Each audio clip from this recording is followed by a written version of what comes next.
Hi guys, അപ്പോൾ ഞാൻ ഇന്ന് വന്നിരിക്കുന്നത് പുതിയൊരു വീഡിയോ ആയിട്ടാണ്. അപ്പോൾ നമുക്ക് നല്ല മലബാർ ചിക്കൻ കറി വളരെ എളുപ്പത്തിൽ എങ്ങനെ ഉണ്ടാക്കുന്നതെന്ന് നോക്കാം. അപ്പോൾ അതിനായി ഞാനിവിടെ കുറച്ച് സാധനങ്ങൾ സെറ്റാക്കി വെച്ചിട്ടുണ്ട്. അതെന്തൊക്കെയാണെന്ന് നോക്കാം. കുറച്ച് സവാള ചെറുതായി അരിഞ്ഞു വെച്ചിട്ടുണ്ട്. അതുപോലെ തന്നെ 1-2 തക്കാളിയും എടുത്ത് വെച്ചിട്ടുണ്ട്. അതുപോലെ ഉരുളക്കിഴങ്ങും ചെറുതായി അരിഞ്ഞു വെച്ചിട്ടുണ്ട്.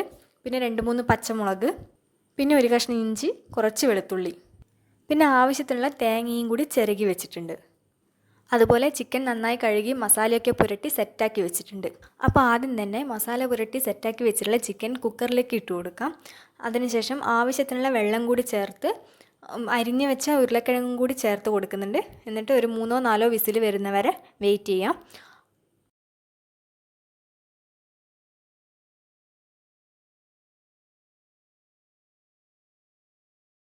അപ്പോഴേക്കും നമുക്ക് ഉള്ളിയും പച്ചമുളകും ഒക്കെ ഇട്ടൊന്ന് വഴറ്റിയെടുക്കാം.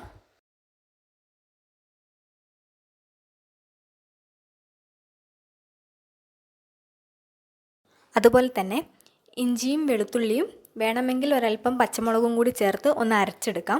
എന്നിട്ട് ഈ അരച്ചെടുത്ത പേസ്റ്റ് നമുക്ക് ഈ ഉള്ളിയിലേക്ക് ഇട്ട് കൊടുക്കാം.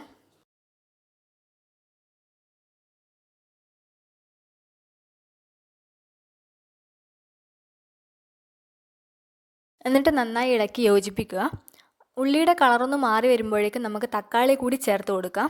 എന്നിട്ട് ആവശ്യത്തിനുള്ള ഉപ്പ്, മുളക് പൊടി, മഞ്ഞൾപ്പൊടിയൊക്കെ ചേർത്ത് കൊടുത്ത് നന്നായി ഒന്ന് ഇളക്കി യോജിപ്പിച്ചെടുക്കാം. അതുപോലെ തന്നെ കുറച്ച് മല്ലിപ്പൊടിയും ചിക്കൻ മസാലയും കൂടി ചേർത്ത് കൊടുക്കുന്നുണ്ട്. എന്നിട്ട് ഇതെല്ലാം കൂടി നന്നായി ഒന്ന് ഇളക്കി യോജിപ്പിക്കുന്നുണ്ട്. ഞാനിപ്പോൾ എൻ്റെ ആവശ്യത്തിനുള്ള മുളക് പൊടിയും മഞ്ഞൾപ്പൊടിയൊക്കെയാണ് ഇട്ടിട്ടുള്ളത്. നിങ്ങൾക്ക് ഇനി കുറച്ചും കൂടി എരിവ് കൂട്ടി വേണം എന്നാണെങ്കിൽ കുറച്ചും കൂടി മുളക് പൊടിയൊക്കെ ഇടാവുന്നതാണ്.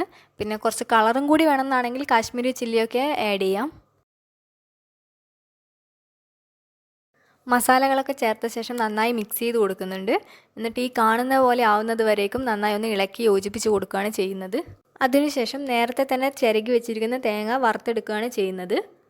അതിനായി ആദ്യം തന്നെ കുറച്ച് വെളിച്ചെണ്ണ ചൂടാകാൻ വെച്ചിട്ടുണ്ട്. അതിലേക്ക് തേങ്ങ ഇട്ട് കൊടുക്കുകയാണ് ചെയ്യുന്നത്. തേങ്ങയുടെ ഒപ്പം തന്നെ കുറച്ച് വറ്റൽ മുളകും കുറച്ച് കുരുമുളക് പൊടിയും കൂടി ഇട്ട് കൊടുക്കുന്നുണ്ട്. ഞാനിവിടെ കുരുമുളക് പൊടിയാണ് ഇട്ട് കൊടുക്കുന്നത്. നിങ്ങൾക്ക് വേണമെങ്കിൽ കുരുമുളക് തന്നെ ഇട്ട് കൊടുക്കാവുന്നതാണ്.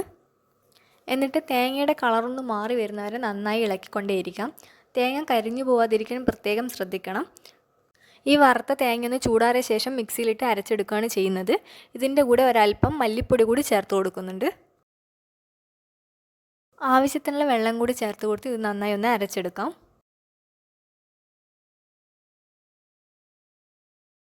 തേങ്ങ അരച്ചതൊന്ന് മാറ്റി വെച്ച ശേഷം നമ്മൾ നേരത്തെ വേവിച്ച് വെച്ചിരിക്കുന്ന ചിക്കനും ഉരുളക്കിഴങ്ങും ഒന്ന് നമ്മൾ തയ്യാറാക്കി വെച്ച മസാലയിലേക്ക് ഇട്ട് കൊടുക്കുകയാണ് ചെയ്യുന്നത്.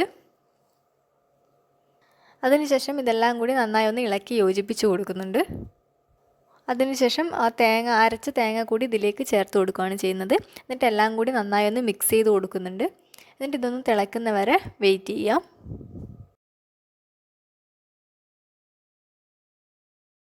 ഇതൊന്ന് അടച്ച് വെച്ച ശേഷം നന്നായി ഒന്ന് വേവിച്ചെടുക്കാം.